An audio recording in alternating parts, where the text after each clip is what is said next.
ये कहानी है 31 अक्टूबर 1984 की। ये कहानी है उससे दिन की जब former prime minister Shrimati Indira Gandhi को उन्हीं के घर में उन्हीं के 2 बॉडीगार्ड्स ने 33 गोलियां मारकर छलनी कर दिया। एनिमेशन की मदद से डिटेल में समझाऊंगा कि उस दिन सुबह से लेकर प्रांत जैन तक क्या क्या हुआ, लेकिन सबसे पहले आप इस कहानी की इंपॉर्टेंट लोकेशंस पर ध्यान दो। ये श्रीमती इंदिरा गांधी का रेजिडेंस था जिसे एक सफदरजंग रोड बोला जाता था, और ये उनका ऑफिस था जिसे एक अकबर रोड बोला जाता था। दोनों बॉडीगार्ड्स ने इनके ऊपर अटैक इस गेट पर किया था, और ये वो रास्ता है जो पीएम के ऑफिस को पीएम रेजिडेंसी से जोड़ता है। इस अटैक की लोकेशन से 4.4 किलोमीटर दूर है ये एम्स हॉस्पिटल, जहां गोलियां लगने के बाद फॉर्मर पीएम को ले जाया गया था। आज दिन है 31 अक्टूबर 1984 का, और प्रधानमंत्री निवास में आज सुबह की शुरुआत किसी और दिन की तरह ही हुई है। फर्क सिर्फ इतना सा है कि आज एक बहुत बड़े पेड़ को गिरने की साजिश है जो कई महीनों से चल रही थी। इस साजिश को अंजाम देने वाले भी कोई और नहीं, देश की पहली महिला प्रधानमंत्री इंदिरा गांधी के फेवरेट बॉडीगार्ड्स में से ही हैं एक। तो ये बेयान सिंह, जो कि पिछले 10 सालों से पीएम के स्पेशल सिक्योरिटी गार्ड्स में से एक था, और ये फेवरेट भी था,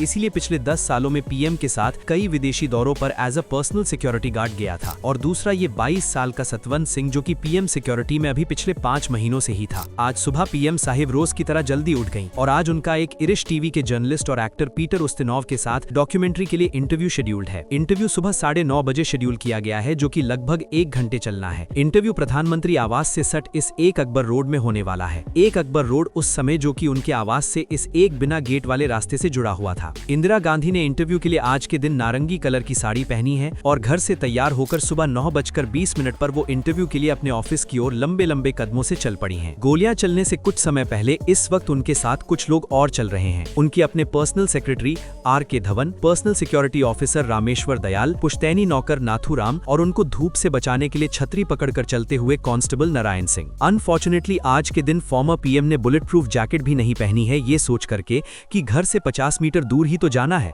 और यहाँ सब लोग अपने ही हैं, तो अपनों से कैसा खतरा। इस बीच एक सर्वेंट एक ट्रे लेकर सामने से गुजरा जिसमें उसको चाय सर्व की जानी है। पीएम उसे बुलाकर बोलती हैं, ये ट्रे अच्छा नहीं लग रहा, कोई दूसरा लेकर आओ। इतना बोलकर अपने ऑफिशियल्स के साथ लंबे लंबे कदमों के साथ तेजी से ऑफिस की ओर जाने लगती हैं। 31 अक्टूबर गोली चलाने वाले दोनों में से एक बॉडीगार्ड सतवंत सिंह ने बहाना किया कि उनका पेट खराब है, इसलिए उसे शौचालय के नजदीक है। इस तरह बेयांत और सतवंत एक साथ इसी गेट पर प्लानिंग के तहत तैनात हैं। ये गेट जो कि पीएम ऑफिस और रेजिडेंस को जोड़ता है। जैसे जैसे इंदिरा गांधी ऑफिस की ओर तेजी से बढ़ रही हैं, वैसे ही पहले बॉडीगार्ड सब इंस्पेक्टर बेयान सिंह उनकी ओर बढ़ने लगा। इंदिरा गांधी और बेयान सिंह की आंखें मिली तो इंदिरा गांधी इंटो को देख के मुस्कुराई और नमस्ते के लिए हाथ जोड़ने की पोजीशन में आई। ऐसा इसलिए क्योंकि इंदिरा गांधी बेयांत को 10 सालों से जानती थी, और रोज जब भी बेयान सिंह इंदिरा गांधी को देखता तो नमस्ते करता था। इसीलिए आज भी इंदिरा गांधी ने उसको अपने ओर बढ़ता देखकर सोचा कि नमस्ते बोलेगा, इसलिए इंदिरा गांधी ने पहले ही हाथ जोड़ लिए। लेकिन आज बेयान सिंह का मिजाज बगिया वाला है। आज उसका मकसद कुछ अलग ही है। एकाएक बेयांत ने लगभग 9:25 पर अपनी 0.38 कैलिबर सर्विस रिवॉल्वर निकाली और तान दी। इंदिरा गांधी पर जब तक कोई समझ पाता उससे पहले ही फायर के 3 राउंड उसकी रिवॉल्वर से निकल चुके हैं, और ये तीनों गोलियां इंदिरा गांधी की चेस्ट और अब्डोमिनल एरिया में लगी हैं, और यहीं से एक बड़े पेड़ के गिरने की दास्तान शुरू हो चुकी है। 3 गोलियां लगते ही इंदिरा गांधी जमीन पर गिर गईं और जोर से बोली, ये क्या कर रहे हो। बेयांत 1 सेकंड के लिए रुका और सतवंत को देखकर जोर से चिल्लाया, गोली चलाओ। सतवंत, जो अभी तक बेयांत के पास बुत बना खड़ा था, वो अपनी कार्बाइन बंदूक को इंदिरा गांधी की ओर घुमाकर 30 गोलियां बर्स्ट फायर कर देता है। इंदिरा गांधी को बचाने के लिए जैसे ही उनके personal security officer Rameshwar Dayal आगे बढ़े तो उनके पांव में सतवंत के द्वारा चलाई गई गोलियां लगी और वो वहीं पर गिर गए। एक अकबर रोड यानी कि पीएम ऑफिस से एक पुलिस ऑफिसर दिनेश कुमार भट्ट ये देखने के लिए बाहर आए